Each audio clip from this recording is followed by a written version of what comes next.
ನಮಸ್ಕಾರ. First tube ನ ಮತ್ತೊಂದು ವಿಡಿಯೋಗೆ ಸ್ವಾಗತ. ಸ್ನೇಹಿತರೆ, ಭಾರತದಲ್ಲಿ ಒಂದು ಕಾಲವಿತ್ತು. ಹಿಂದೂಗಳ ಪವಿತ್ರ ನದಿಗಳು, ದೇವಸ್ಥಾನಗಳು ಮತ್ತು ಧಾರ್ಮಿಕ ಭಾವನೆಗಳಿಗೆ ಯಾರು ಬೇಕಾದ್ರೂ ಹೇಗ್ ಬೇಕಾದ್ರೂ ಅವಮಾನ ಮಾಡಿ ಆರಾಮಾಗಿ ತಿರುಗಾಡ್ಕೊಂಡಿರಬಹುದಾಗಿತ್ತು. ವೋಟ್ ಬ್ಯಾಂಕ್ ರಾಜಕಾರಣಕ್ಕಾಗಿ ಆಡಳಿತ ನಡೆಸ್ತಾ ಇದ್ದ ಸರ್ಕಾರಗಳು ಇಂತಹ ಪುಂಡರನ್ನ ಅಲ್ಪಸಂಖ್ಯಾತರು ಎನ್ನುವಂತಹ ಒಂದೇ ಒಂದು ಕಾರಣಕ್ಕೆ ರಕ್ಷಣೆ ಮಾಡ್ತಾ ಇದ್ವು. ಆದ್ರೆ ಉತ್ತರ ಪ್ರದೇಶದ ಮುಖ್ಯಮಂತ್ರಿ ಗದ್ದಿಗೆಯನ್ನ ಮಹಾರಾಜ್ ಯೋಗಿ ಆದಿತ್ಯನಾಥ್ ಅವರು ಏರಿದ ದಿನವೇ ಆ ಹಳೆ ಇತಿಹಾಸವೇ ಕಸದ ಬುಟ್ಟಿಗೆ ಸೇರಿತು. ಯೋಗಿ ನಾಡಲ್ಲಿ ಸನಾತನ ಧರ್ಮದ ಉಸಾಬರಿಗೆ ಬಂದ್ರೆ, ಹಿಂದೂಗಳ ಭಾವನೆಗಳ ಜೊತೆಗೆ ಚೆಲ್ಲಾಟವಾಡಿದ್ರೆ ಅವರ ಅಹಂಕಾರವನ್ನ ಅಕ್ಷರಶಃ ಮಣ್ಣುಪಾಡು ಮಾಡಲಾಗುತ್ತೆ ಎನ್ನುವುದಕ್ಕೆ ಸಾಕ್ಷಿಯಾಗುವಂತಹ ಒಂದು ಘಟನೆ ಈಗ ವಾರಾಣಸಿಯ ಕಾಶಿಯಲ್ಲಿ ನಡೆದಿದೆ.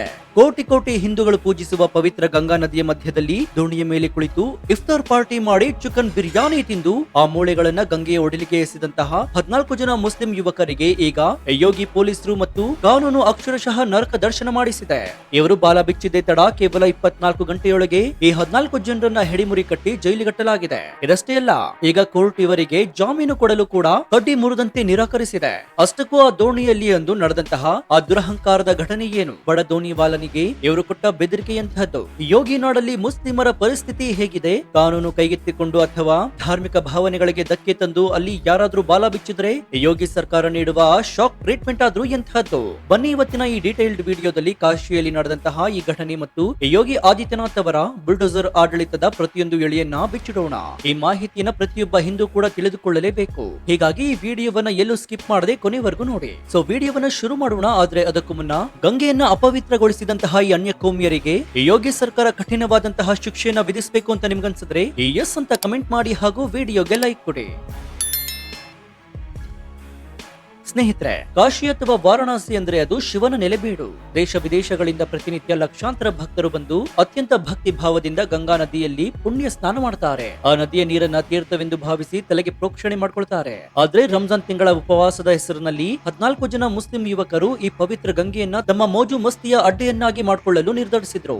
ವಾರಾಣಸಿಯ ಪಂಚಗಂಗಾ ಘಾಟ್ ಮತ್ತು ನಮೋ ಘಾಟ್ ಮಧ್ಯೆ ಇವರು ಒಬ್ಬ ಹಿಂದೂ ದೋಣಿವಾಲನನ್ನ ಅಡ್ಡಗಟ್ಟಿದ್ದಾರೆ. ನಮನ ನದಿ ಮಧ್ಯಕ್ಕೆ ಕರ್ಕೊಂಡು ಹೋಗುವ, ನಾವು ಅಲ್ಲಿ ಇಫ್ತಾರ್ ಪಾರ್ಟಿ ಮಾಡಬೇಕು ಅಂತ ದಬಾಯಿಸಿದ್ದಾರೆ. ದೋಣಿವಾಲ ನಿರಾಕರಿಸಿದಾಗ ಅವನಿಗೆ ಪ್ರಾಣ ಬೆದರಿಕೆಯನ್ನ ಹಾಕಿ ಬಲವಂತವಾಗಿ ದೋಣಿಯನ್ನ ನದಿಯ ಮಧ್ಯಭಾಗಕ್ಕೆ ತೆಗೆದುಕೊಂಡು ಹೋಗಿದ್ದಾರೆ. ನಂತರ ಅಲ್ಲಿ ನಡೆದಿದ್ದು ಅಕ್ಷರಶಃ ಸನಾತನ ಧರ್ಮದ ಮೇಲಿನ ನೇರ ದಾಳಿ. ಲೈಫ್ ಜಾಕೆಟ್ ಹಾಕೊಂಡು ಆ ದೋಣಿಯ ಮೇಲೆ ಕುಳಿತಂತಹ ಈ 14 ಜನ ಅಲ್ಲಿ ಮಾಂಸಾಹಾರಿ ಚಿಕನ್ ಬಿರಿಯಾನಿಯನ್ನ ತಿಂದಿದ್ದಾರೆ. ಅಷ್ಟೇ ಆಗಿದ್ದರೆ ಬಹುಶಃ ಇದು ಯಾರಿಗೂ ಗೊತ್ತಾಗ್ತಾ ಇರ್ಲಿಲ್ವೇನೋ. ಆದ್ರೆ ಈ ಯುವಕರ ದುರಹಂಕಾರ ಎಷ್ಟಿತ್ತಂದ್ರೆ, ತಾವು ತಿಂದ ಬಿರಿಯಾನಿಯ ಮೂಳೆಗಳನ್ನ ಮತ್ತು ಎಂಜಲು ತ್ಯಾಜ್ಯವನ್ನ ಉದ್ದೇಶ ಪೂರ್ವಕವಾಗಿ ಪವಿತ್ರ ಗಂಗಾ ನದಿಗೆ ಎಸೆದು ವಿಕೃತ ಆನಂದ ಪಟ್ಟಿದ್ದಾರೆ. ಇದಷ್ಟೇ ಅಲ್ಲ, ಈ ಇಡೀ ಘಟನೆಯನ್ನ ತಾವೇ ಸೋಷಿಯಲ್ ಮೀಡಿಯಾದಲ್ಲಿ ಅಪ್ಲೋಡ್ ಮಾಡಿ ಮೆರೆಯುವ ಮೂಲಕ ಹಿಂದೂಗಳ ಭಾವನೆಯನ್ನ ಕೆರಳಿಸಿದ್ದಾರೆ. ಸ್ನೇಹಿತರೆ, ಈ ಯುವಕರು ಒಂದು ವಿಚಾರವನ್ನ ಮರ್ತಿದ್ರು. ಅವರು ಇದ್ದದ್ದು ಅಖಿಲೇಶ್ ಯಾದವ್ ಅವರ ಕಾಲದ ಉತ್ತರ ಪ್ರದೇಶದಲ್ಲಿ ಅಲ್ಲ, ಬದಲಾಗಿ ಮಹಾರಾಜ್ ಯೋಗಿ ಆದಿತ್ಯನಾಥ್ ಅವರ ಸಾಮ್ರಾಜ್ಯದಲ್ಲಿ ಅಂತ. ಈ ವಿಡಿಯೋ ಸೋಷಿಯಲ್ ಮೀಡಿಯಾದಲ್ಲಿ ವೈರಲ್ ಆಗ್ತಾ ಇದ್ದಂತೆಯೇ ಹಿಂದೂ ಸಂಘಟನೆಗಳು ಮತ್ತು ಭಕ್ತರು ತೀವ್ರವಾಗಿ ಆಕ್ರೋಶ ವ್ಯಕ್ತಪಡಿಸಿದ್ರು. ಬಿಜೆಪಿ ಯುವ ಮೋರ್ಚಾದ ನಾಯಕರು ತಕ್ಷಣವೇ ವಾರಾಣಸಿ ಪೊಲೀಸರಿಗೆ ಅಧಿಕೃತವಾಗಿ ದೂರನ್ನು ನೀಡುತ್ತಾರೆ. ಪವಿತ್ರ ಗಂಗಾ ನದಿಯಲ್ಲಿ ಬಿರಿಯಾನಿ ತಿಂದು ಮೂಳೆ ಎಸೆಯುವ ಮೂಲಕ ಹಿಂದೂಗಳ ಭಾವನೆಗೆ ಧಕ್ಕೆ ತಂದಿದ್ದಾರೆ, ಘಾಸಿಯಾಗಿದೆ ಅಂತ ಅವರು ಕಂಪ್ಲೇಂಟ್ ಅನ್ನ ಕೊಡ್ತಾರೆ. ದೂರು ದಾಖಲಾದ ಕೆಲವು ಗಂಟೆಗಳಲ್ಲಿ ಯೋಗಿ ಆದಿತ್ಯನಾಥ್ ಅವರ ಪೊಲೀಸರು ಅಕ್ಷರಶಃ ಸಿಡಿದೇಳ್ತಾರೆ. ಈ ವಿಡಿಯೋದಲ್ಲಿ ಮುಖ ತೋರಿಸಿ ಮೆರೆದಿದ್ದಂತಹ ಪ್ರತಿಯೊಬ್ಬರನ್ನ ವಾರಾಣಸಿಯ ಮೂಲೆ ಮೂಲೆಯಲ್ಲಿ ಹುಡುಕಿ ಕಾಲರ್ ಪಟ್ಟೆ ಹಿಡಿದು ಎಳೆತಂದು ಜೈಲಿಗೆ ಹಾಕಿದ್ದಾರೆ. ಕೇವಲ 24 ಗಂಟೆಯೊಳಗೆ ಆ ಎಲ್ಲಾ 14 ಜನ ಯುವಕರು ಯೋಗಿ ಪೊಲೀಸರ ಅತಿಥಿಗಳಾಗಿದ್ರು. ವಿಡಿಯೋದಲ್ಲಿ ನಗ್ತಾ ಇದ್ದವರ ಮುಖ ಪೊಲೀಸ್ ಸ್ಟೇಷನ್ ಮೆಟ್ಲು ಹತ್ತುವಾಗ ಸಂಪೂರ್ಣವಾಗಿ ಕಳೆಗುಂದಿತ್ತು. ದೋಣಿವಾಲನ ಹೇಳಿಕೆಯನ್ನು ಪಡೆದಂತಹ ಪೊಲೀಸರು ಈ ಯುವಕರ ಮೇಲೆ ಅಪಹರಣದ ಪ್ರಕರಣವನ್ನು ಕೂಡ ದಾಖಲಿಸಿ ಅವರ ಭವಿಷ್ಯಕ್ಕೆ ಅಕ್ಷರಶಃ ಕೊಳ್ಳಿಯಿಟ್ಟಿದ್ದಾರೆ. ಪೊಲೀಸರು ಅರೆಸ್ಟ್ ಮಾಡಿದಾಗ ಈ ಯುವಕರು ಮತ್ತು ಅವರ ಪರ ವಕೀಲರು ಏನೋ ಸಣ್ಣ ತಪ್ಪು ಮಾಡಿದ್ದೇವೆ, ನಾಳೆ ಕೋರ್ಟ್ ನಿಂದ ಬೇಲ್ ತೆಗೆದುಕೊಂಡು ಹೋಗ್ತೀವಿ ಅಂತ ಅತಿಯಾದ ಕಾನ್ಫಿಡೆನ್ಸ್ ನಲ್ಲಿದ್ರು. ಆದ್ರೆ ಯಾವಾಗ ಇವರನ್ನ ವಾರಾಣಸಿಯ ಹೆಚ್ಚುವರಿ ಮುಖ್ಯ ಜುಡಿಷಿಯಲ್ ಮ್ಯಾಜಿಸ್ಟ್ರೇಟ್ ಅಮಿತ್ ಕುಮಾರ್ ಯಾದವ್ ಅವರ ಮುಂದೆ ಹಾಜರುಪಡಿಸಲಾಯಿತು, ಆಗ ಶುರುವಾಯಿತು ನೋಡಿ ಅಸಲಿ ಆಟ.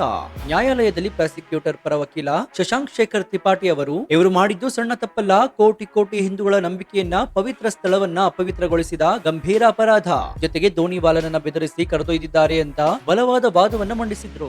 ಈ ವಾದವನ್ನ ಆಲಿಸಿದ ನ್ಯಾಯಾಧೀಶರು ಈ 14 ಯುವಕರಿಗೆ ದೊಡ್ಡ ಶಾಕ್ ಕೊಡ್ತಾರೆ. ಇವರು ಮಾಡಿರುವಂತಹ ಆರೋಪಗಳು ಅತ್ಯಂತ ಗಂಭೀರವಾಗಿವೆ ಮತ್ತು ಇದು ಜಾಮೀನು ರಹಿತ ಅಪರಾಧವಾಗಿದೆ, ಇವರಿಗೆ ಯಾವುದೇ ಕಾರಣಕ್ಕೂ ಜಾಮೀನು ನೀಡಲು ಸಾಧ್ಯವಿಲ್ಲ ಅಂತ ಹೇಳಿ ಎಲ್ಲಾ 14 ಜನರನ್ನ 14 ದಿನಗಳ ನ್ಯಾಯಾಂಗ ಬಂಧನಕ್ಕೆ ಅಂದ್ರೆ ಜೈಲಿಗೆ ಅಟ್ಟಿದ್ದಾರೆ. ಈಗ ಈ 14 ಜನ ಯುವಕರು ತಿಂದಂತಹ ಬಿರಿಯಾನಿ ಅವರಿಗೆ ಕುತ್ತಾಗಿ ಪರಿಣಮಿಸಿದೆ. ಹೊಸ ಭಾರತೀಯ ನ್ಯಾಯ ಸಂಹಿತೆಯ ಸೆಕ್ಷನ್ ಸೆಕ್ಷನ್ 298, 299 ಅಡಿಯಲ್ಲಿ ಇವರು ಕಂಬಿ ಎಣಿಸ್ತಾ ಇದ್ದಾರೆ. ಈಗ ನಿಮ್ಮೆಲ್ಲರ ತಲೆಯಲ್ಲಿ ಕಾಡ್ತಾ ಇರುವ ಅತಿದೊಡ್ಡ ಪ್ರಶ್ನೆ ಏನಂದ್ರೆ, ಯೋಗಿ ಆದಿತ್ಯನಾಥ್ ಅವರ ಆಡಳಿತವಿರುವಂತಹ ಉತ್ತರ ಪ್ರದೇಶದಲ್ಲಿ ಮುಸ್ಲಿಮರ ಪರಿಸ್ಥಿತಿ ಅಸಲಿಗೆ ಹೇಗಿದೆ? ಸ್ನೇಹಿತರೆ, ಸತ್ಯವನ್ನ ನೇರವಾಗಿ ಹೇಳಬೇಕಂದ್ರೆ ಯೋಗಿ ಆಡಳಿತದಲ್ಲಿ ಮುಸ್ಲಿಮರು ಸೇರಿದಂತೆ ಯಾವುದೇ ಧರ್ಮದವರಾಗಿರಲಿ, ನಾವು ಕಾನೂನಿನ ಚೌಕಟ್ಟಿನಲ್ಲಿ ತಮ್ಮ ಮಿತಿಯಲ್ಲಿ ಶಾಂತಿಯುತವಾಗಿ ಬದುಕಿದರೆ ಅವರಿಗೆ ಯಾವುದೇ ತೊಂದರೆ ಇಲ್ಲ. ಸರ್ಕಾರ ನೀಡುವ ಪ್ರತಿಯೊಂದು ಸೌಲಭ್ಯವೂ ಕೂಡ ಅವರಿಗೆ ಸಿಗುತ್ತೆ. ಆದ್ರೆ ಯಾರಾದ್ರೂ ತಾವೇ ಸುಪ್ರೀಂ ಅಂತ ತಿಳಿದುಕೊಂಡು ಕಾನೂನನ್ನ ಕೈಗೆತ್ತಿಕೊಂಡ್ರೆ, ಹಿಂದೂಗಳ ಧಾರ್ಮಿಕ ಭಾವನೆಗಳನ್ನ ಕೆಣಕಿದ್ರೆ, ದಂಗೆ ಎಬ್ಬಿಸಲು ಪ್ರಯತ್ನಿಸಿದ್ರೆ ಅಥವಾ ಮಾಫಿಯಾದಂತೆ ವರ್ತಿಸಿ ಬಾಲವನ್ನ ಬಿಚ್ಚಲು ಶುರು ಮಾಡಿದ್ರೆ ಅಲ್ಲಿಗೆ ಅವರ ಆಟ ಮುಗಿಯಿತು ಅಂತಾನೆ ಅರ್ಥ. ಉತ್ತರ ಪ್ರದೇಶದಲ್ಲಿ ಈಗ ವೋಟ್ ಬ್ಯಾಂಕ್ ರಾಜಕಾರಣವಿಲ್ಲ. ಯಾವನು ಪುಂಡಾಟಿಕೆ ಮಾಡಿದ್ರೆ ಅವನನ್ನ ರಕ್ಷಿಸಲು ಯಾವ ರಾಜಕಾರಣಿಯು ಪೊಲೀಸ್ ಸ್ಟೇಷನ್ಗೆ ಫೋನ್ ಮಾಡುವ ಧೈರ್ಯವನ್ನ ಮಾಡ್ತಾ ಇಲ್ಲ.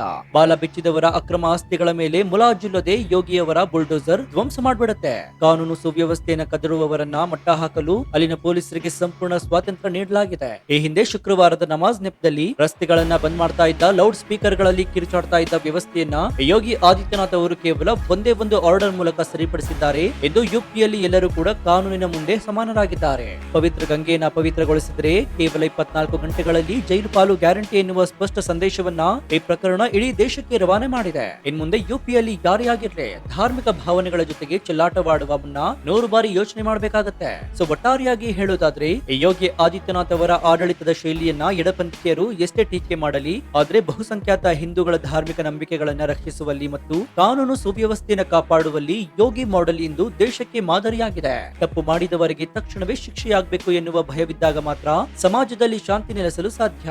ಈ 14 ಜನ ಯುವಕರು ತಿಂದ ಬಿರಿಯಾನಿ ಅವರಿಗೆ ಎಷ್ಟರ ಮಟ್ಟಿಗೆ ಅರಗಿಸಿಕೊಳ್ಳಲು ಕಷ್ಟವಾಗಿದೆ ಅಂದ್ರೆ, ಇನ್ನು ಜನ್ಮದಲ್ಲಿ ಅವರು ಗಂಗಾ ನದಿಯ ಕಡೆಗೆ ತಲೆ ಹಾಕಿ ಕೂಡ ಮಲಗೋದಿಲ್ಲ. ಸೊ ನಿಮ್ಗೇನ್ ಅನ್ಸುತ್ತೆ? ಹಿಂದೂಗಳ ಪವಿತ್ರ ಸ್ಥಳದಲ್ಲಿ, ನದಿಗಳಲ್ಲಿ ಈ ರೀತಿಯಾಗಿ ಮಾಂಸಾಹಾರ ಸೇವಿಸಿ ವಿಕೃತಿ ಮೆರೆಯುವವರಿಗೆ ಯೋಗಿ ಸರ್ಕಾರ ನೀಡಿದ ಈ ಜೈಲು ಪಾಲು ಟ್ರೀಟ್ಮೆಂಟ್ ಸರಿಯಾಗಿದ್ಯಾ? ನಮ್ಮ ಕರ್ನಾಟಕ ಸೇರಿದಂತೆ ದೇಶದ ಪ್ರತಿಯೊಂದು ರಾಜ್ಯದಲ್ಲೂ ಕೂಡ ಇಂತಹ ಕಿಡಿಗೇಡಿಗಳ ಅಹಂಕಾರವನ್ನ ಮಣ್ಣು ಪಾಲು ಮಾಡಲು ಇದೇ ರೀತಿಯ ಯೋಗಿ ಮಾಡೆಲ್ ಕಠಿಣ ಆಡಳಿತ ಜಾರಿಗೆ ಬರಬೇಕು ಅಂತ ನಿಮ್ಗನ್ಸುತ್ತಾ? ನಿಮ್ಮ ಅತ್ಯಂತ ನಿಖರವಾದ ಮತ್ತು ಆಕ್ರೋಶ ಭರಿತ ಪ್ರಾಮಾಣಿಕ ಅನಿಸಿಕೆಯನ್ನು ಕಮೆಂಟ್ ಬಾಕ್ಸ್ ನಲ್ಲಿ ತಪ್ಪದೆ ತಿಳಿಸಿ ಮುಕ್ತವಾಗಿ ಚರ್ಚಿಸೋಣ.